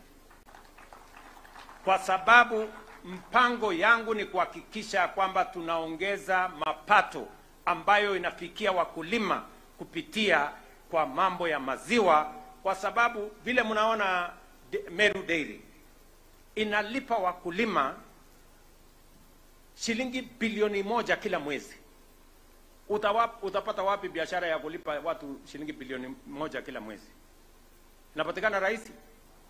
So because you are putting money in the hands of thousands of farmers, as government, we are going to support this dairy sector. Chakula tupunguze, bei iwe sawasawa ya maziwa, na pia tupunguze mambo ya mbegu. Ndio wakulima badala ya kutumia mbegu, niliongea na jamaa mwingine hapo alikuwa anaitwa Mbavu. Akaniambia, unajua mimi nilitumia hii mbegu ya shilingi 200. Kwa sababu hapo mambo ilikuwa si mzuri sana na hiyo ingine iko juu sana. Sasa wewe Mbavu umesikia vile nimesema. Sasa kama wewe ni mkulima wa maziwa, sasa uko na nafasi ya kupatia ng'ombe yako sex semen. Sema hiyo from tarehe 1 1st of July. Na nyinyi wakulima, mimi nataka niwaulize, hata wewe mkulima ambaye umekuwa ukitumia mbegu ile ya 200, kama unataka kuwa na hakikisho ya kwamba utapata ndama ya maziwa, sasa hamia kwa sex semen, ndio wewe uendeleshe maisha yako na ufugaji wako wa kilimo ya maziwa. Tumeelewana? Watu wa Meru tumeelewana? Jambo la 4, wakulima walinieleza hapa. 4th thing, waliniambia, kwanza ni huyu Gitonga aliniambia maziwa inafika hapa ikiwa moto, kwa sababu haijawekwa milk cooler huko. Tayari tulishawapatia milk coolers 29 hapa Meru, na huyu Gitonga can confirm. Sasa ameniambia kwamba niongeze milk coolers zingine. Sawa sawa? Ndio maziwa yetu preservation, maziwa isiharibike kabla haijafika kwa factory. Ndio mumeona leo hapa tayari kama serikali tumenunua milk coolers 230 ambayo tutawapatia wakulima wetu wote wa Kenya. Hapa Meru tunawapatia bwana PS, mama hapo, huyu PS atahakikisha kwamba Meru Dairy mnapata milk coolers 15 zingine mwezi huu na mwezi ujao. Ya Meru tutawapatia tena milk coolers ya Tharaka Nithi 13, ya Embu 15, ya Kirinyaga 17, yote milk coolers 60 mutapata. Ndio tuhakikisha kwamba maziwa, kwa sababu huyu CEO amenieleza ya kwamba maziwa yenu inatoka hapa Meru, inatoka Tharaka Nithi, inatoka Embu, inatoka Kirinyaga. Na mimi nimeambiwa kwamba kuna wakulima kutoka hiyo sehemu yote. Ni kweli ama si kweli? So hizo milk coolers tayari tumeshazinunua, they are being delivered. Ile kitu tunataka tukubaliane, na nimeeleza pia gavana wetu bwana Isaac Mutuma ya kwamba tusaidiane na county government na watu wa Meru Dairy, ili tukilete milk cooler, hatutaki ikuje iwe ni sinema. Tunataka ikuje isaidie wakulima. Kuwe kumejengwa mahali hiyo milk cooler itawekwa, kuwe na stima pale, na kuwe na management ambayo itasimamia ndio iweze kuwa msaada kwa wakulima. Tunaelewana jameni? So mambo manne ambayo wakulima wa hapa waliniuliza: chakula, mbegu, milk coolers na vaccines.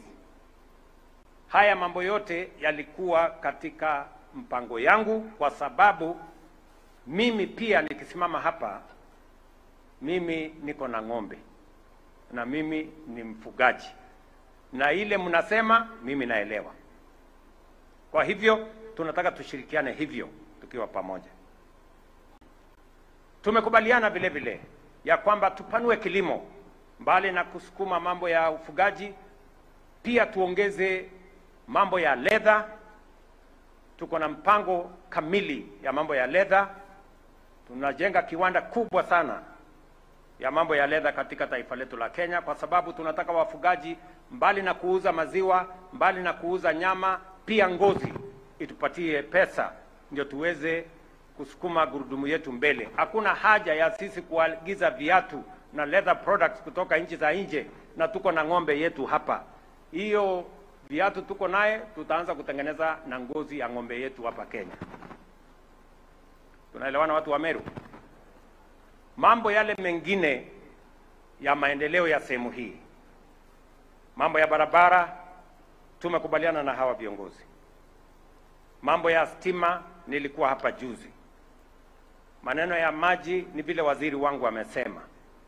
Maneno ya kahawa, waziri angewaambia pia tumetoa milioni 500 kununua mbegu mpya ya kusaidia wakulima wetu wa kahawa, ndio tuweze kusukuma gurudumu ya maendeleo ya Kenya mbele. Mimi nawauliza wakulima wa maziwa na wananchi wa hapa Meru, hiyo kazi mnafanya, hiyo kazi mnaamkia mapema, hiyo ndio kazi ambayo inajenga taifa letu la Kenya. Na sisi kama serikali tutakuwa pamoja na nyinyi, tutasimama imara pamoja na nyinyi, tuhakikishe ya kwamba yale tulisema kwa mambo ya kilimo tunayatimiza. Mbali na kazi tunafanya hapa, pia kule sehemu zingine, hata ile ya miwa ilikuwa inatusumbua sana. Kule pia tumenyorosha, tumefukuza wakora walikuwa wameteka nyara hiyo sekta, na sasa Kenya inaelekea kuwa net exporter wa sukari katika taifa letu. In the next 2 to 3 years, Kenya will be a net exporter of sugar. So tunataka kusimamia mambo haya, tupeleke taifa letu la Kenya mbele. Mimi nataka niwaulize watu wa Meru, mnataka tuendelee kufanya kazi ama mnataka tuanze kufanya siasa?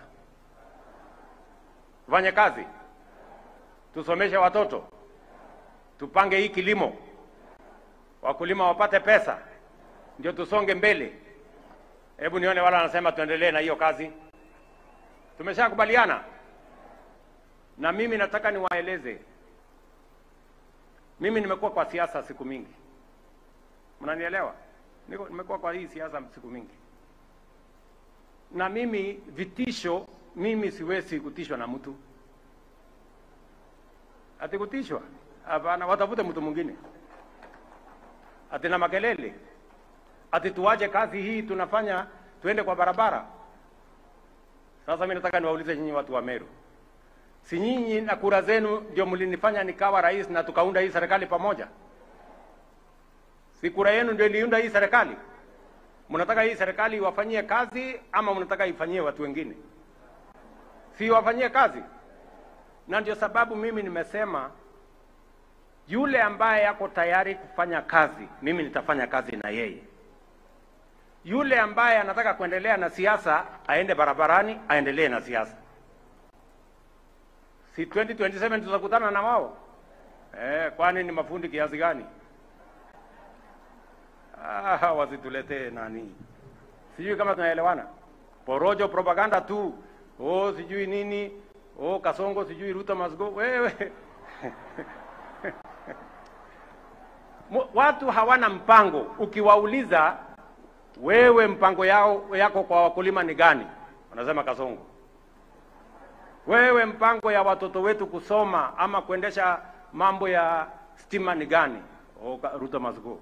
Sasa mimi nawauliza, tutafuatana na watu wenye hawana mpango? Tuwache taratibu hii ambayo tunaelewa ikitoka hapa inaingia hapa. So mimi nawaeleza watu wa Meru, mimi nimeamua kama kiongozi wa taifa hii, tutapanga mambo ya maendeleo ya Kenya. Hii Kenya kwa mapenzi ya Mungu tunataka tuhakikisha kwamba tunaibadilisha kwa miradi na mipango ya maendeleo, na tunawaunganisha Wakenya wote. Na ndio sababu tumesema wale hawataki kufanya kazi wanaweza kuendelea na porojo na propaganda na hiyo ingine. Huyu deputy wangu huyu Professor Kithure Kindiki, at least for the first time niko na mtu ambaye anaelewa kazi inaendelea namna gani na anasaidia kusukuma hiyo kazi. Sio mtu panganga tu sijui nini. Hapana, hiyo hapana. No. Mimi vile vile nataka niwaeleze kama viongozi wa Meru. Mimi nataka Meru hii watu wakae pamoja. Mimi nakazana kuunganisha Kenya. Huyu Oparanya hatukukuwa upande moja kwa siasa iliyopita. Ni kweli ama si kweli? Lakini kwa sababu ya umoja wa taifa letu la Kenya, na ili tuweze kupata nafasi mzuri ya umoja, ndio tuweze kusukuma mambo ya maendeleo ya taifa letu la Kenya, umoja ni ya muhimu. Kwa sababu tunajua umoja ni nguvu, kujitenga ni udhaifu. Na ndio sababu mimi kama kiongozi wa taifa hii nitawaunganisha Wakenya wote, tuweze kutembea safari moja na tuweze kuhakikisha kwamba maendeleo inapatikana, kilimo inashughulikiwa, watoto wetu wanasoma, tunapanga mambo ya maendeleo ya taifa letu la Kenya, kwa sababu hayo ndio majukumu mmetupatia kama viongozi wa taifa letu la Kenya. Watu wa Meru, kwa heshima kubwa, mimi nataka niseme asante sana kwa kunikaribisha hapa kwa mara nyingine. Mwaka ujao kwa mapenzi ya Mungu tukikuja, tutakuja factory yetu ikiwa tayari na tukiwa tumeshughulikia mambo yale mengine. Mungu awabariki sana. Murungu abudharime. Mungu awabariki. Thank you very much and God bless you. Tumpongeze Rais tena, Your Excellency sir. Before you leave stage, we just have a few things we'd like to do. Number one is that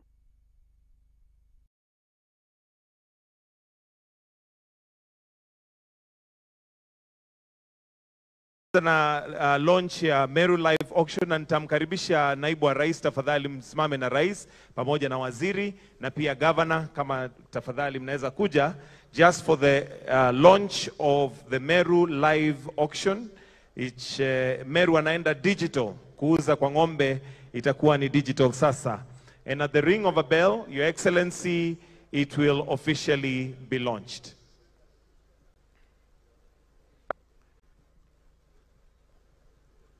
So I'll just hand it over to His Excellency. And Your Excellency, I'll count to 5, then we can ring the bell. And at 5, are we ready?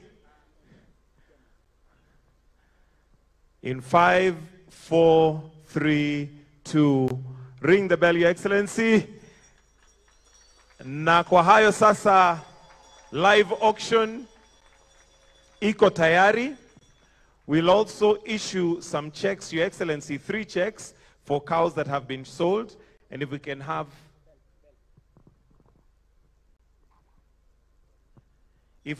the 3 farmers who are receiving their checks. We have Boniface Mawira, Stella Mukwanyaga, and Festus Murungi. Wakuje wapatiwe check zao, ng'ombe ambazo zimeuzwa hapa leo, na checks pia ziletwe. Tukianza na Boniface.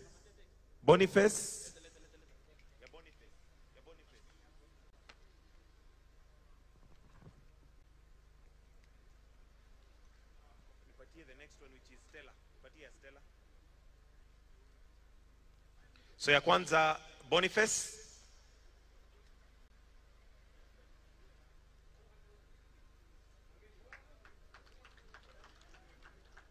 Check ya pili ya Stella.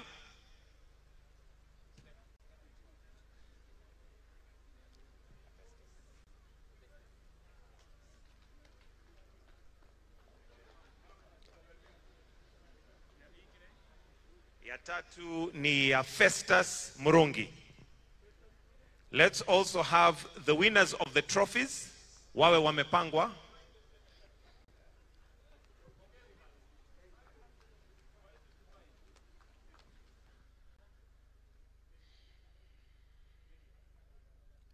Then we have some trophies to give out, Your Excellency. The first